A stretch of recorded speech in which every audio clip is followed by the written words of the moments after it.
Hello दोस्तों, जय श्री राम। दोस्तों, क्या गांधारी की शराब के कारण अफ़गानिस्तान का ऐसा हाल है?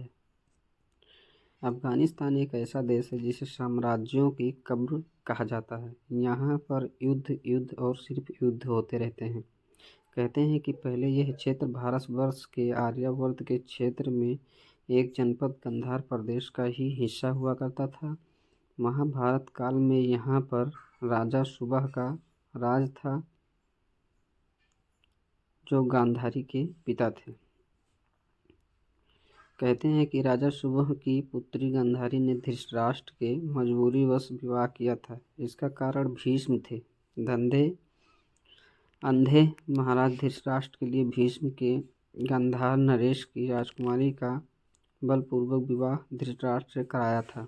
गांधारी के पुत्रों को कौरव पुत्र कहा गया, लेकिन उनमें से एक भी कौरववंशी नहीं था। धृतराष्ट्र और गांधारी के 99 पुत्र और एक पुत्री थी, जिन्हें कौरव कहा जाता है। गांधारी ने वेदव्यास से पुत्रवती होने का वरदान प्राप्त कर किया था। इस वरदान के चलते ही गांधारी को 99 पुत्र और एक पुत्री मिली थी। उस सभी संतानों की उत्पत्ति 2 वर्ष बाद कुंडों से हुई थी। गांधारी की बेटी का नाम दुशला था। गांधारी जब गर्भवती थी तब धृतराष्ट्र ने एक दासी के साथ सहवास किया था, जिसके चलते युयुत्स नामक पुत्र का जन्म हुआ। इस तरह कौरव सौ हो गए। गांधारी का शकुनी नामक एक भाई था। पिता की मृत्यु के बाद गांधार का सारा राजपाट शकुनी के हाथ में आ गया। ऐसा कहते हैं कि भीष्म ने राजा सुबल के पूरे परिवार को नष्ट कर दिया था, तो उसका बदला लेने के लिए शकुनी ने कौरव और पांडवों को आपस में लड़वाकर पूरे हस्तिनापुर का नाश करने की साजिश रची थी। महाभारत के युद्ध में अपने 100 पुत्रों को खोने के बाद गांधारी ने क्रोध की अग्नि में जलते हुए श्री कृष्ण और शकुनी को यह श्राप दे दिया था।